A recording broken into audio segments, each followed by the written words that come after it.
खबर मैनपुरी से। जमीनी रंजिश के चलते दो सगे भाइयों को लाठी डंडों से मारपीट कर किया घायल, नहीं लिखी पुलिस ने रिपोर्ट। पीड़ित पुलिस अधीक्षक से पीड़ित ने लगाई शिकायत, रिपोर्ट नहीं लिखी तो जिलाधिकारी या एसपी दरबार में करेगा आत्महत्या। जनपद मैनपुरी के थाना कोतवाली क्षेत्र के ग्राम ग्वालटोली में जमीनी रंजिश को लेकर गांव के ही दबंगों ने 4 दिन पूर्व रात के समय दो सगे भाइयों को लाठी डंडों से मारपीट कर गंभीर रूप से घायल कर दिया, जिन्हें परिजनों ने उपचार के लिए जिला अस्पताल में भर्ती कराया। पीड़ित परिवार घटना की रिपोर्ट दर्ज करने के लिए कई बार कोतवाली में गया, लेकिन उसकी रिपोर्ट दर्ज नहीं की गई और न ही उसका चिकित्सकीय परीक्षण कराया गया।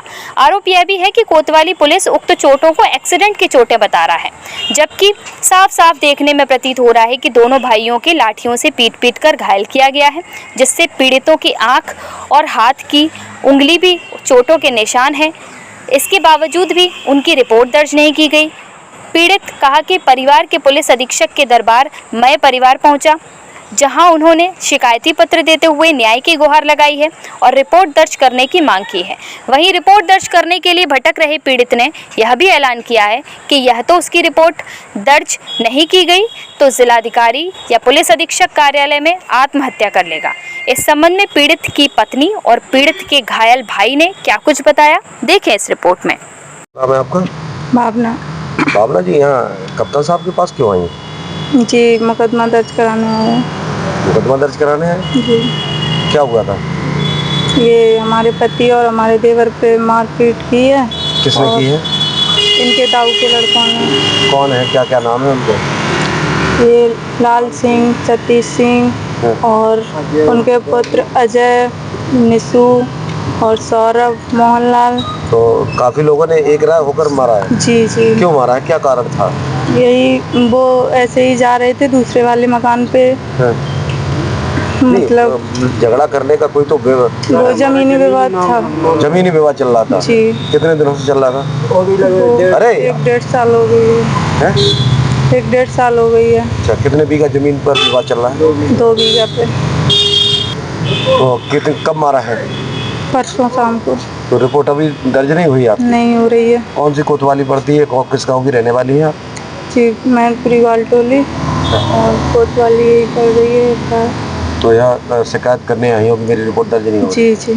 कितनी चोटें आई आपके मतलब देवर के और पति के? बहुत चोटें आई हैं सर, पूरे फटे पड़े हैं दोनों लोगों के और पूरा शरीर घायल है। काहे से मारा है? लाठी डंडा पाटी ये चीज़ें थी, नुकीले हथियार भाला वगैरह थे। कौन सा मारा है? जानलेवा हमला तो हुआ। 3 दिन के बाद भी आपकी रिपोर्ट दर्ज नहीं हो रही? नहीं हो रही। क्या कारण क्या है, क्यों नहीं हो रही? वो मेडिकल भी नहीं करा रहे हैं, वो उन को पता नहीं किसी ने घूस दे दी उन लोगों ने या कुछ, मुझे नहीं मालूम। तो योगी की सरकार चल रही है, घूस तो चलती नहीं है, बता रहे कि पुलिस रिश्वत देती नहीं है, क्या लगता है? चल नहीं रही है तो फिर ये क्यों नहीं कर रही है? भी आपका? मेरा नाम राजीव कुमार। अभी कहाँ के रहने वाले हैं? ग्राम ग्वालटोली, जिला मैनपुरी। कोतवाली? कोतवाली थाना मैनपुरी। अच्छा, तो ये चोटें कैसे लगी आपके? ये सर चोटें मेरे ताऊ के लड़कों ने रात में करीब 9 बजे लाठी डंडा सरियों से हमला किया सर। मेरा बड़ा भाई गया, हमारा मकान बना है वहीं खेत में। लड़के कितने लड़के थे, कौन कौन थे साहब?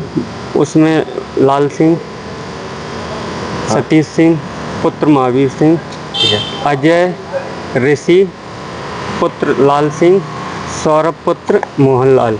ये सर 5 से 6 लोग थे, इनकी लेडीजें भी थी। हमारा भाई वहाँ गया मकान पे, हमारी गाय भैंस वहीं बनते हैं। तो इन लोगों ने पहुँचते ही गाली गलौज करना शुरू कर दिया, तेरा है क्या यहाँ, तू करने क्या आया? तो भाई साहब ने कहा हम तो हर रोज़ आता जी, नहीं थोड़ी नहीं आए। इतने पे इन्हें सर हमला कर दिया, डायरेक्ट हमला कर दिया।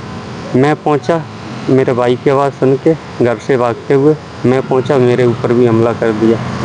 इनके सर जान से मारने का पूर्ण रूप से प्रयास था, यानी कि। तो ये हमला क्यों किया गया था? ये हमला वही जमीनी विवाद के चक्कर में। मैंने बैनामा कराया था 23 मार्च 2024 में जी।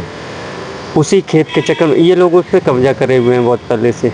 एक तोमर साहब का खेत था, मैंने बैनामा कराया 2 बीघा जमीन है। ठीक है। उसी को लेकर सर ये लोग जान से मारने की जब भी बात होती यही कहते हैं हम तुम तीनों को मार देंगे, इस खेत पे आपको कब्जा नहीं करने देंगे। तो आज अगर मेरी आज 3 दिन हो गए सर। उनका एक भाई है वकील मनोज यादव एडवोकेट, सर उसने मेरी FIR नहीं लिखने दी।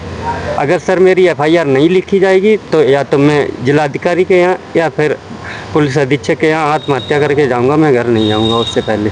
ऐसा क्यों करोगे? ऐसा सर, जब मुझे न्याय नहीं, योगी सरकार में न्याय नहीं मिल रहा तो सपा सरकार आ जाएगी, इनकी गुंडई चलेगी। जब इस सरकार में मेरी FIR 3 दिन हो गए हम दोनों भाइयों को, मेरी इस सरकार में FIR नहीं लिखी जा रही, फिर कब लिखी जाएगी?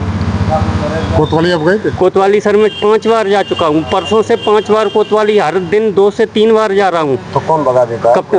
वो कोतवाली प्रभारी साहब बोल देते हैं कि तेरा मेडिकल नहीं होगा। अभी भेजा यहाँ से इंस्पेक्टर साहब ने फ़ोन कराया, अभी ये बता रहे एप्लीकेशन दीजिए मुझे, ये जो लाइन है कि इस लाइन को हटा दो, मैं FIR लिख दूंगा। इसका मतलब क्या है? जब मेरे चोट है मैं लिख रहा हूँ, आप उसकी विवेचना करिए। पहले आपका चिकित्सीय परीक्षण नहीं हुआ दोनों भाइयों का? अभी नहीं कराया, जब इन्होंने अभी मेडिकल के लिए मुझे चिट्ठी नहीं दी बना के, मेडिकल कैसे हो जाएगा मेरा? अब बताइए सर, या तो आज मेरी FIR लिखी जाए, नहीं तो मैं आज आत्महत्या करूंगा। इसके अलावा मेरे पास अब कोई चारा नहीं। ऐसा मत करिए सर, क्यों ना करें, आप बताएं। जो चीज़ जायज़ है उसे तो आप मानिए।